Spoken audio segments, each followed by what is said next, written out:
My teacher said I'd never amount to anything, but running into her while she applied at my company was pure poetry.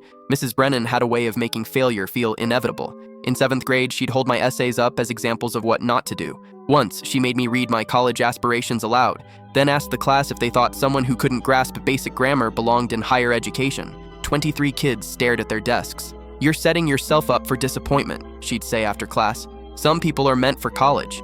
Others should learn a trade." I had undiagnosed dyslexia that made reading feel like decoding alien symbols. But Mrs. Brennan didn't care. She cared about being right. My parents couldn't afford testing, so I taught myself tricks. Audiobooks while following text, rewriting sentences until the letters stopped dancing. I spent lunch periods in the library, too ashamed to eat where everyone knew I was the kid who couldn't read right. When I got into State University, Mrs. Brennan pulled me aside.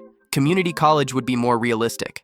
I went anyway, failed my first semester. Then I found the Disability Resource Center and got accommodations. My grades climbed from D's to A's. After graduation, I started a tech company developing learning software for kids with reading disabilities. By 28, we'd helped over 50,000 students. Last Tuesday, my assistant buzzed me. "There's a walk-in applicant for communications. She's insisting she knows you." I stepped into the lobby and froze. Mrs. Brennan sat clutching an outdated resume. She looked smaller than I remembered.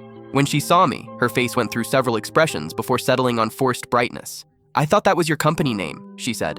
"How wonderful that you're doing so well." My assistant handed me her application. Teaching positions for 30 years, then a gap. She'd been let go from her last 3 schools. She launched into a rehearsed speech about her extensive experience, her passion for education technology. She never mentioned how she'd spent years telling me I'd fail. I could have ended it there. Instead, I invited her to interview. For 40 minutes, I asked about her teaching philosophy. She talked about nurturing potential, helping struggling students. Every word was the opposite of how she treated me. "Do you remember me?" I finally asked. Her smile faltered. "Of course. You were always determined. You told me I'd never make it to college," I said quietly. "You held my work up as an example of failure." The color drained from her face. "I was trying to be realistic. I had dyslexia. I needed help, not humiliation." She was crying now, mascara running. "I'm sorry. Things were different back then." "They really weren't," I said. "There were teachers who saw potential in struggling kids. You just weren't one of them." I stood up, gathering her resume. "We're looking for someone who believes every kid deserves a chance." Her face lifted with desperate hope. "That's not you," I finished. As security walked her out, I felt something settle in my chest.